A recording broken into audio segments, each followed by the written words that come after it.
so much for having me. I appreciate it. Yeah, the website. So the app basically links to the feeds on the website, loselindseygraham.com. You can download the app, the Android app, on the website. And, there are like over 100 leaders in the grassroots throughout the state that came together for the one purpose of finding a way to replace Lindsey Graham. So that's kind of the concept behind the website and the app. Yeah. Now, like I said, I thought the phone app would be a little bit more interactive, and I found it a little difficult at times to find stuff. But when I went to the web page, I found everything I wanted. And right. As you spoke with me earlier this morning, and we have been doing a series called the Send Lindsey Packing, where we've interviewed each of the candidates running in the primary against him. And as more join the race, we will be grabbing them and pulling them in. But what is your view on the 4 candidates that are now out there? Well, actually, and I had an opportunity to interview a lot of them.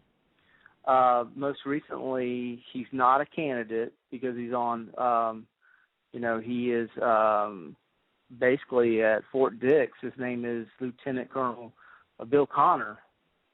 And I asked him, there were rumors out there that he was thinking about running. I asked him a couple of questions about his view on conservatism, about the Constitution. And, he's out there fighting for our freedom. I mean, this is a war hero that won the bronze medal and for bravery for fighting in Afghanistan. And sadly, it seems like there's a lot of media that's criticizing him in my interview. I know FitzNews.com ran a negative article. I hope it's not going to get him, it seems like they were attacking him for speaking with me. And it seems like I hope they weren't trying to damage his career, but it seems like the establishment really finds him to be a threat, and that's why they're attacking him like that. But, I thought his interview was great, and you can find that interview I write for benswan.com. So, real excited. I think, in my opinion, I think he is a good chance that he's going to run as soon as he gets back from Fort Dix. And also, I know that Senator Lee Bright as well. I know he was speaking to the 912 group down at the Low Country. And it seems like he did a great job answering the questions down there. So, there's a lot of excitement for Lee Bright. I think I really think that he is, the thing is with him, he has a voting record. I mean, he's been fighting the establishment and even Republicans, that don't follow the platform. I mean, he's been fighting for conservatives, for the Constitution, for defending Second Amendment rights. And he's been against corporate type of corporate welfare. I mean, he's the real deal. And Richard K, I had a chance to interview him as well. I loved the answers. I thought he was up front. For me, I think, he's just really smart, really, really bright guy, and I really enjoyed his answers. He's a constitutional conservative, no doubt about it. But I really got a deep sense of his faith as well. He's a really committed Christian, believes in pro-life issues. I think he did a great job. And earlier, I was able to interview Nancy Mace as well. And I know she's getting a lot of criticism in the media right now. I know Glenn Beck on The Blaze wrote an article criticizing her, saying that they don't know if she's ready for the prime time. And I actually spoke with her last night, and she said, you know what, she's not going to let any type of criticism slow her down. She's committed. She was able to raise $55,000 in the last 5 days for a campaign. She's getting support throughout the nation, and she's going to continue to fight. She really believes in this race. She believes that the grassroots in South Carolina must defeat Lindsey Graham. So that's basically, my take on the 4 candidates. Of course, the grassroots throughout the state are going to continue to vet them to see who's going to be the strongest candidate. Yeah, I've been meaning to try to call Joe Dugan because, he's with the South Carolina Tea Party Coalition. That's his baby. But I was part of that vetting process where we vetted the other candidates for the House seat, and I'm sure that he's going to reach out and have us come up and do that again. I had a blast doing that too, and I'm sure because the sense I get from all the Tea Parties, every one of these conservative groups out there, is we're going to actively work to get someone else in there outside of Lindsey Graham, and I think we are all doing that. People are becoming fired up. And one thing I have to do is I have a funeral I have to go to next week, but once I get back, I'm going to get my Tea Party group and start getting ourselves back into monthly meetings and have the candidates, each one come down and address the group so the group can understand what they are voting for. When you have a person standing directly in front of you and you're listening to them talk and you're watching how they behave, that makes up a lot of people's minds. They may be reading news articles or catching a little something blurb on the radio or TV, but that doesn't define the person that they're actually putting their lives in. They're actually trusting these individuals with their lives when you consider how overreaching government has become, especially with Obamacare and all the other baloney that they've been hurling at us. Our daily lives are now in these people's hands, and we have to make an informed and intelligent decision. And this is an extremely important race. Well, I'm going to make a prediction for you. There is such an emotional outpouring. Now, I'm from Greenville County, and we presented a resolution at our Republican Party Executive Committee meeting. I wrote an article about that on benswan.com. It went viral. I mean, it's like over 20,000 views in one day. When we presented the resolution to replace Lindsey Graham, now we didn't vote on it. We just presented it. There was 200 people there. It erupted in applause for that resolution.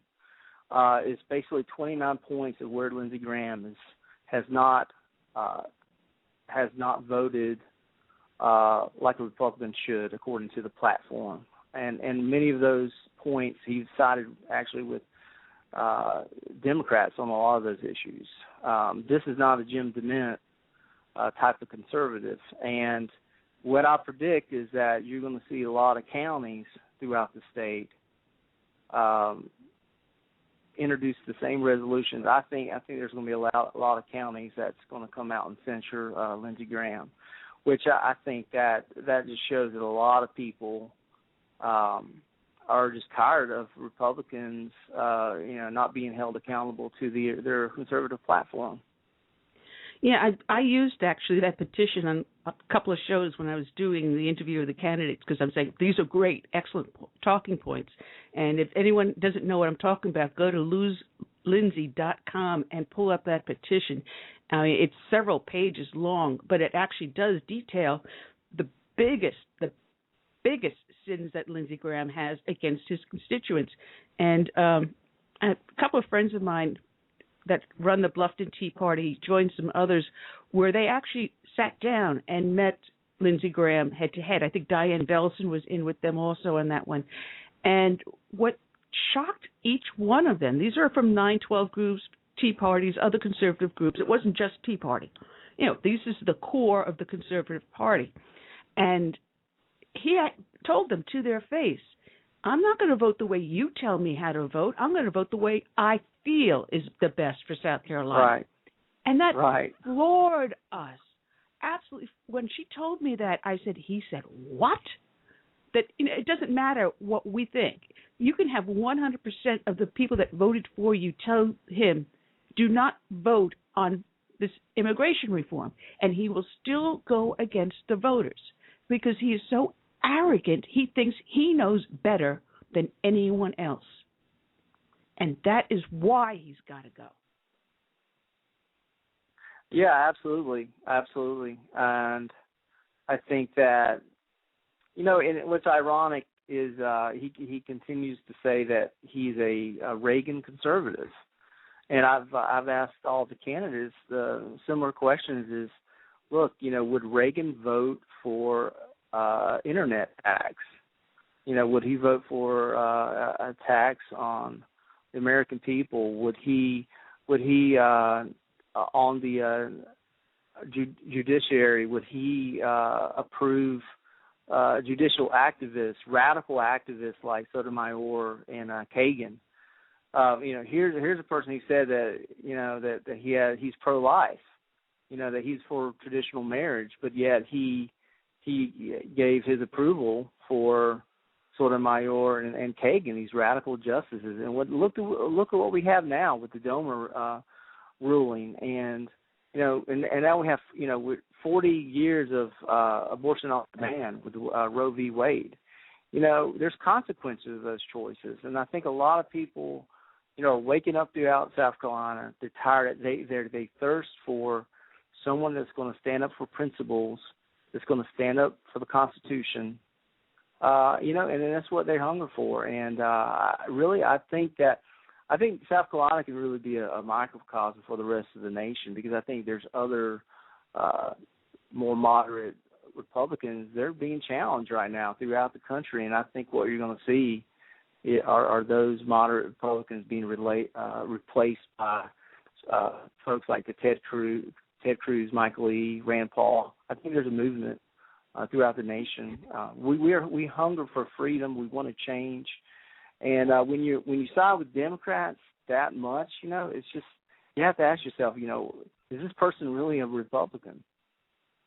Yeah, and it's funny because I got into a pissing contest with someone up on Facebook just the other day, and she kept on saying, "Oh, why are you talking against Graham? He compromises with the other side."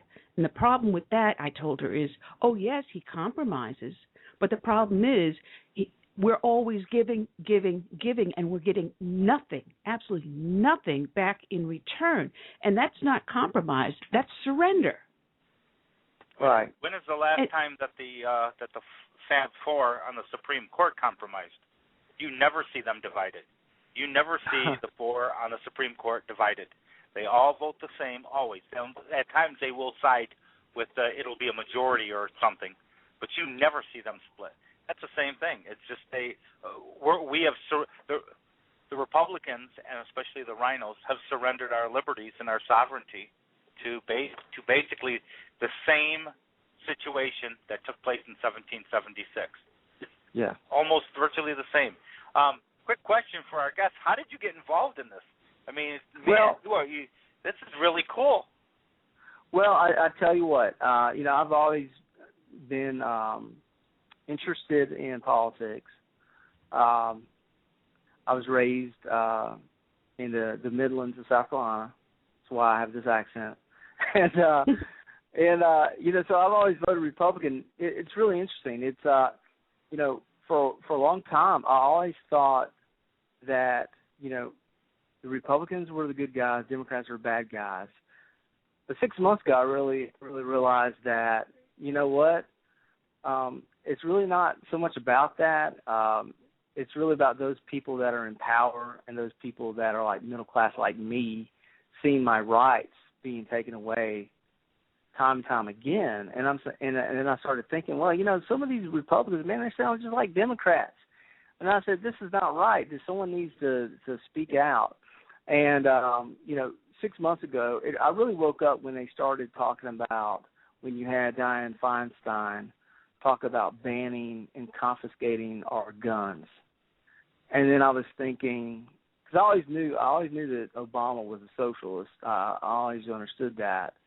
And I knew we were heading in the wrong direction. But when they started talking about banning our, taking away our Second Amendment rights, I'm like, whoa, I was telling my wife, whoa, I need to wake up, and I need to do something. I need to speak out. So one of the big issues is the media. The media, it's state controlled.